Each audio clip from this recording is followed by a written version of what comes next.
Blythe Obar. Yes. Baylor Soccer. Now, you're going through a little bit of a frustrating process now because this is the first time really in your life. We're now into soccer season, and you had an ACL injury, so you cannot play this year. Yes. But what I want to ask you off the start, because this show is a lot about getting to know you guys, athletes, as people. What have you learned about yourself since January when you had this injury? Yeah, I think that I really learned to be grateful for what I have in the moment. I know there was like a little bit of times where I'm like, I need a break or this is exhausting. Now I'm like, I regret saying that from this jump. It's been really difficult, I would say, being like on the sidelines, but I think from a soccer perspective, it's beneficial to just watch the game. I think I've learned a lot, and just like hearing comments from the coaches and like, Blythe, are you paying attention to this? Like, Blythe helped me coach the back line because I'm a defender, so that's kind of my primary like focus right now. So just in games, I just noticed a lot. So from a soccer perspective, just that, and then just not taking anything for granted and just being grateful for what I have in the moment. Are you grateful now? I mean, we talked about it. You're starting to run more. Yes. What has that been like? You're somebody who's been getting after it at an elite level as an athlete for the better part of your life. Yeah. Obviously, things changed. You mentioned gratitude. What's it like to finally get some of your physical tools back? I honestly thought I would never struggle to run, but kind of just like the pain a little bit. Like I'm running and I'm like, this has never happened before. Like I'm running and all I feel is pain going through my knee. So kind of sucks, obviously, but I never thought I'd be thankful to run. So I think it's just like things like that. So I would imagine it starts at home, and you and I were talking a little bit offline, doing some research about you. Yeah. Your father, 25 years, military background, military officer.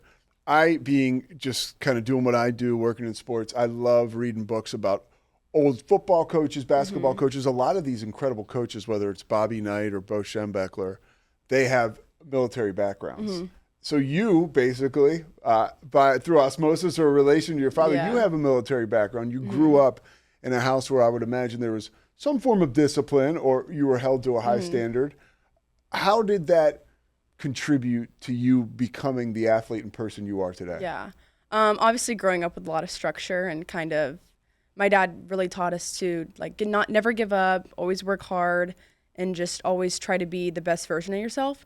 So I think with this injury and just soccer as a whole, I've always just been like very determined to be the best version of myself. So even in this injury, like step by step, like the best version in rehab, doing the best I can that day, just off the field, doing what I can to make sure that I heal properly and come back next season better than what I was before.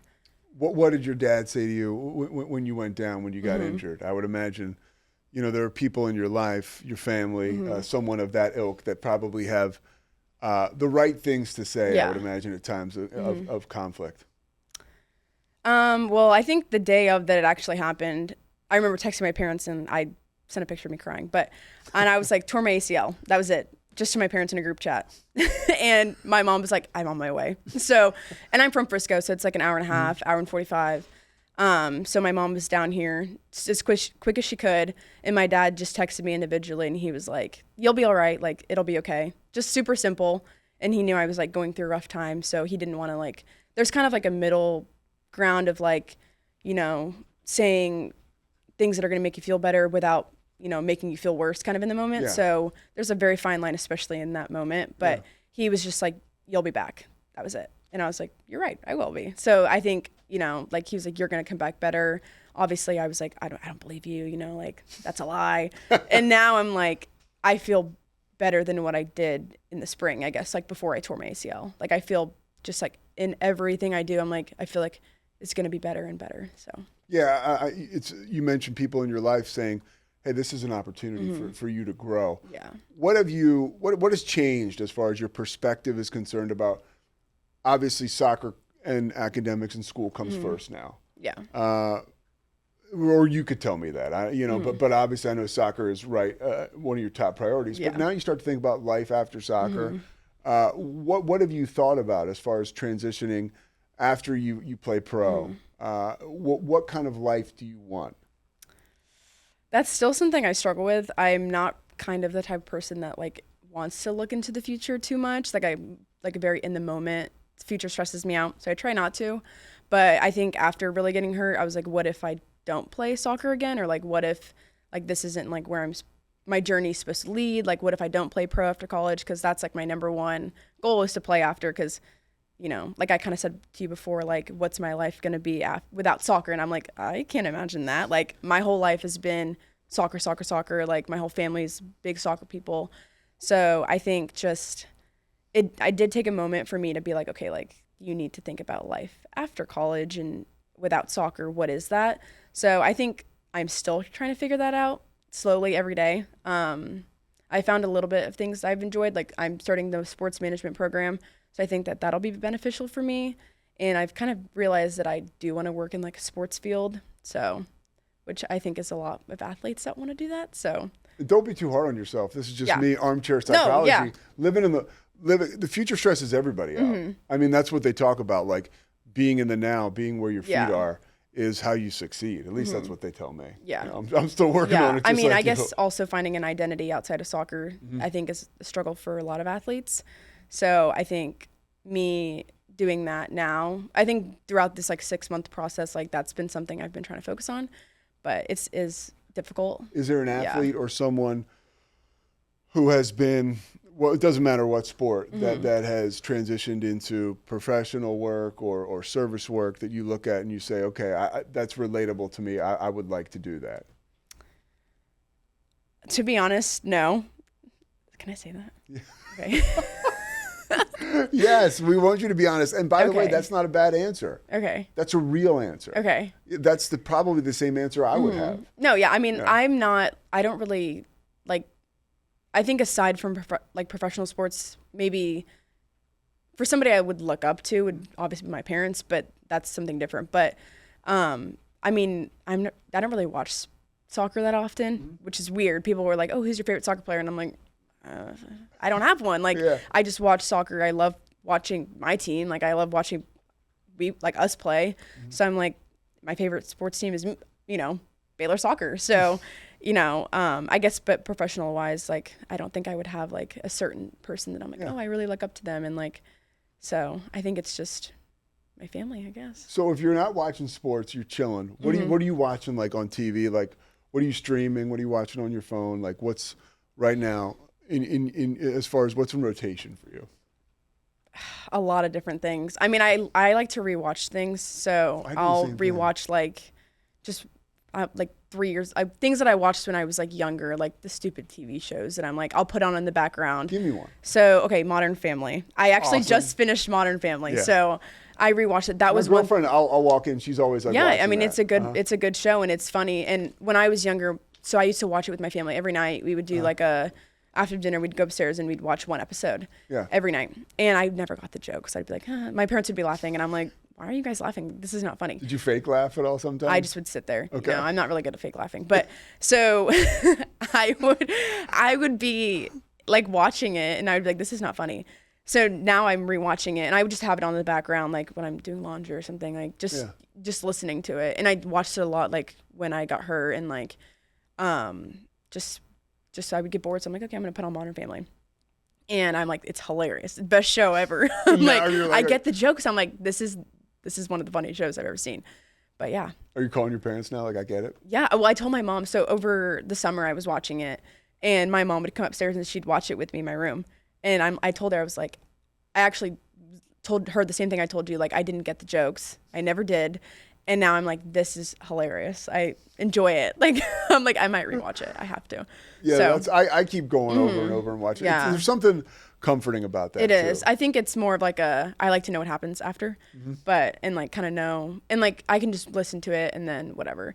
But another one, this is so stupid, but Gossip Girl, like, I don't know if you know Gossip Girl. Blake Lively was in that, right? Yes, yeah. So I watched that one in like, I think sophomore year of high school. That's like my era you're going back to now. Yeah, I know. Yeah. And I put my mom on Gossip Girl. So when I got hurt, I was watching Gossip Girl as well. My mom would watch. My mom came up here and stayed with me for probably like a month when I got like right after surgery. So she was taking care of me, taking care of my dog because I couldn't do anything.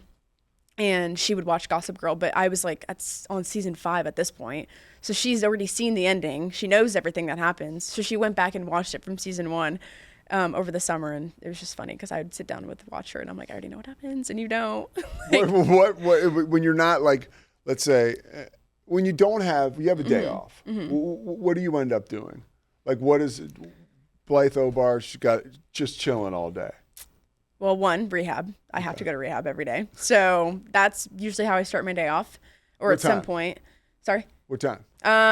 It depends. I really decide, I'm like, I'm going to come in at 3 instead, or I want to sleep in. So it usually just depends on what I want to do with my day. But spend time with my dog when she's up here, my roommates, or I'll just sleep all day or just relax. I think that there's something that not regular people, but being an athlete, you don't have much time where you can really just shut it down. And I think that was a piece of advice I got back when I was younger. Like, just enjoy these moments by yourself when you can just take it slow, because they're few and far between. Yeah, that's one thing I've also learned from being injured is like just spending time alone, like taking a moment to just relax. Because I used to just always be on the go. Like, I used to hate just like not doing anything. And I think that's also like just maybe being an athlete. I'm always expecting something to happen or expecting to have something. And now I'm like, I love just like laying in my bed watching TV, which is, I never used to do that. I used to be like, I'm wasting my day. Like, I need to go do something, I would make up something I had to go do, and I didn't have to do it. I just went and did it. And now I'm like, oh, I can just lay in bed all day. And I'm like, I appreciate just sleeping and like taking that time for myself, or cleaning my room. And I'm just like doing something that makes me feel like, rejuvenized, I guess. When you're on the field, what's a trait that you have that has made you a top flight soccer player that you've been able to apply in real life and say, oh, wow, this works here too? I think something simple, just being hardworking. I feel like I'm never one to just like kind of give up on something. So even on the field, like, you lose a ball or whatever, you work hard to get it back. And that's like one of our biggest soccer terms that we use is like counter pressing. That's like our biggest thing. You lose the ball, you don't sit there and, be upset about it, which I used to do when I was younger. Now I'm like, oh, what am I going to do now? Like, I'm going to get it back. And as a defender, you can't lose the ball. Like, if they lose it, like, it's 1v1. Yeah, you're 1v1 with the goalkeeper. And it's so, like, I think that's one thing, just being hardworking, never giving up. Just simple things like that have really helped. Handling pressure on the field, situations like that, where you're literally the last line of defense, how has that shaped you as a young woman handling pressure in the real world? Yeah, definitely still something I struggle with every now and then. I think just pressure. The pressure of being a defender is obviously a lot, but there's like certain times where I'm on the field and people are like, oh, you look so calm. And I'm like, I'm not. Like, I'm screaming in my head. Like, I'm so like anxious right now. Just like have the ball at my feet, like for building out of the back, for example, when the goalkeeper plays it to me and there's someone running at you. Like, that's kind of terrifying. And sometimes like teams don't do that. They're like, oh, they'll play like a little bit back, save time, space. But when someone's full speed, like sprinting at you, there's nothing scarier than that. And there's nothing more like, what am I going to do next? Like, that's very overwhelming, I think, is just, what am I going to do? But how have you managed those emotions to become, clearly you do it well. Just tell myself to stay calm and like, that I know what I'm doing. Like, I've done this for 20 years, not 20 years, but yeah, I get it. I've done this for a long time. So just trusting myself that I know what I'm doing, and just like, kind of just, it's instinct at this point. Like, I know what I'm doing. So I just remind myself of that. It has taken a while though, and I still struggle with it. There are games where I'm like very, like, I get the ball and I'm like antsy when I have it. And I'm like, the pressure sometimes is a little much, but I've tried to manage it a little bit. I've learned it's like a combination of repetition, and then also like every day starts anew. So it's almost like you've got to like do whatever you can do to get yourself in that headspace, right, where you can be calm. Yeah. Because like you were super calm yesterday, and then all of a sudden you're like, oh my God, like why am I not feeling like I did yesterday today? There have been games that we had a game last fall, did not play very well. The whole game was just really bad for me. And I was like, I can't do soccer. I was like, I'm horrible. I'm like, I don't deserve to be here. Who do you talk to when something like that happens? Usually my mom or my dad. I'll usually just call them and I'm just like, my mom's like, it's okay. And my dad's like, like, like how you play, like it's one game or whatever. Yeah. Sometimes I'll just sit there and I'm like, sometimes I don't even talk to anybody. I'll just be like sitting there in my own head. Yeah. And we had another game, like I think a week or a couple days later, and we flew home. We had like a little bit of practice, and we played another game versus A&M. And I was like, oh my gosh, I was like, what if I do what I did last game? I'm like, what if I like lose the ball or whatever? And played like one of the best games I've ever played. And I'm like, I just played maybe the worst game I've ever played, and then now one of the best games. And I think it's just funny how that happens. But how do you apply that lesson to life? Don't be too hard on yourself. Just kind of go with the flow. I think I just, don't stress myself out too much. And I've tried to do that. And I think sometimes I can be my biggest like critique. So I'm like, nobody else is like, you're fine. Like people are telling me that I'm fine and I'll be fine for next game. But I'm like, no, like that was horrible. Like, what if I play like that again? And then like, I haven't. So I'm like, it's just one fluke. So I just tell myself to just, don't be too hard on myself. So. All right, a couple more things and I'll let you get out of here. Let me see. I got some good stuff here. Okay. This is a good one. What would you say to a younger version of yourself? You tell them. I don't know if that was worth all the digging, but that's what I got. Tell my younger version. Probably just to keep working hard. And I mean, I know that's so like such a basic answer, but like, I mean, I feel like hard work and dedication gets you a long way. I think that sometimes, I can't say this. Y'all have to cut this out. I'll restart. Okay, I was about to say something I shouldn't say. Okay. Okay. Do I just answer? Go ahead. Yeah. Okay. Make that mark, a time mark there. Yeah. Zach. Cut that out. Mm-hmm. What was the question?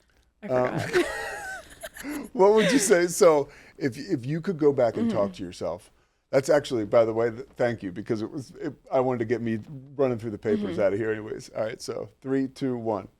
If you could go back and talk to a version of yourself when you were 10 years old, what would you tell them? What kind of advice would you give them at this phase in your life, learning what you've learned? I would say I know this is very like basic to say, but just hardworking, or continue to be hardworking and just be dedicated to the sport.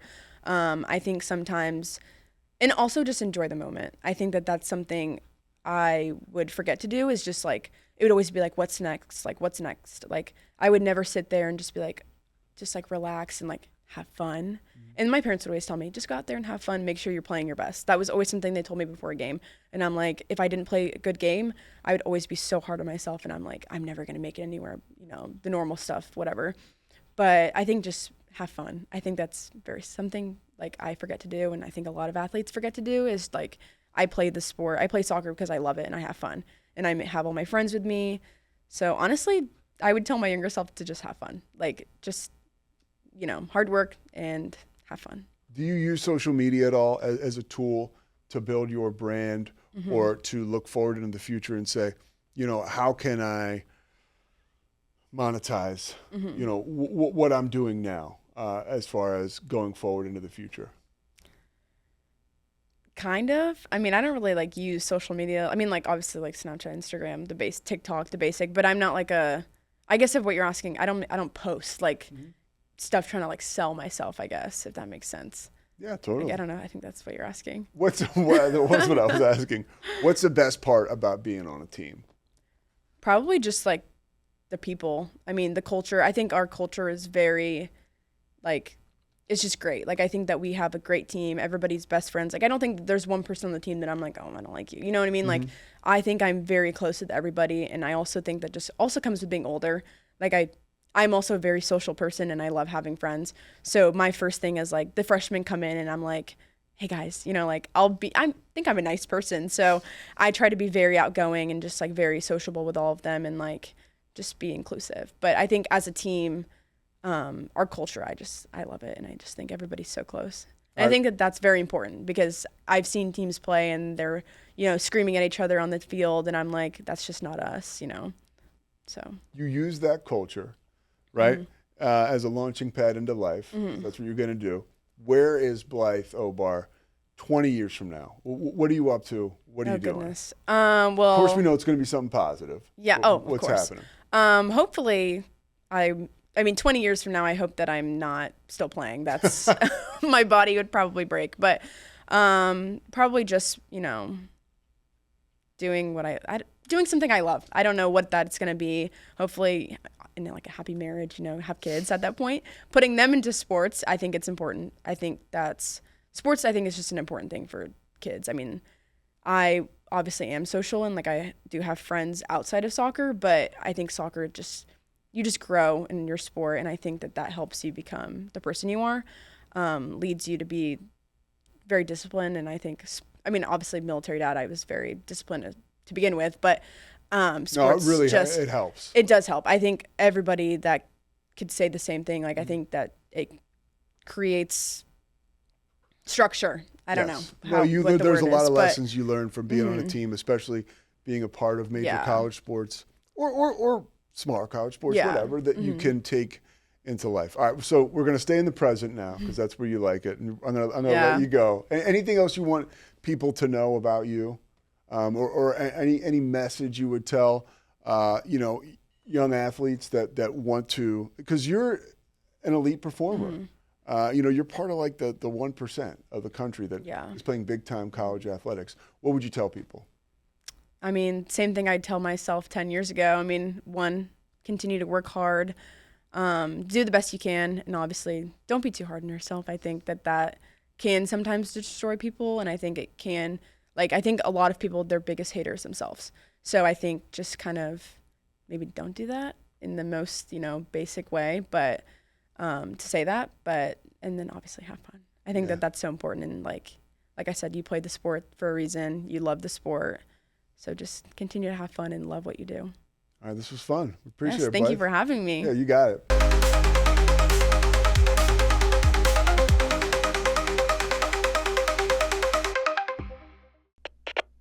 We are Rogue Media Sports.